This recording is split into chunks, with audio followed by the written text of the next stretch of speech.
So as part of our base template, we're now going to look at implementing alerts, which will happen when a user performs a particular action. We're going to just show a little alert at the top here. We're going to keep this really simple so you can implement a more complex solution or something much prettier later on. So to start out then, what we want to do is have our home controller open, because we'll just go ahead and redirect the user off somewhere. In fact, we could probably do this within our routes file. So if we just open up our routes file here, we can create a test route for this. Anyway, under our default navigation, or our default template rather, we want to include this partial. So we want to create a new partial under partials where we created our navigation. And I'm going to call this alerts.blade.php. So within here then, we're going to use Blade, obviously. So we're going to have a Blade control structure, which is an if statement. And we're checking for if a session has a key called info. And if that's the case, we want to output some markup with the class of an alert and alert info. So you want to write this out. This is just basic Bootstrap markup. You can head over to the documentation to find out the different classes that you can give this to alter the appearance.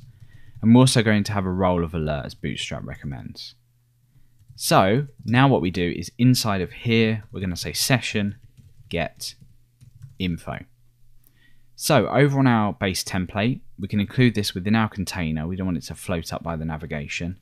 So we're going to include templates, partials, alerts. And if we go ahead and refresh, we obviously won't see anything because there's no info in our session or info key. So it doesn't show anything at the moment. But now what we can do is over in our routes file, we can just create a test route to see how this works.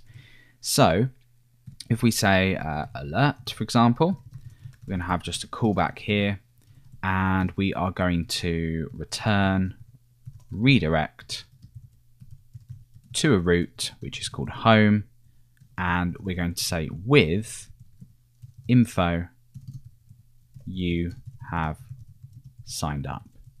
So what we'll do now is when we go over to alert, that brings us back to the home page and it outputs that alert. So it's as simple as that, very basic, but it's enough for us to get going so we can flash a message to a user. It's also worth noting that when we refresh this page, obviously that message will go because it's only temporarily holding a session.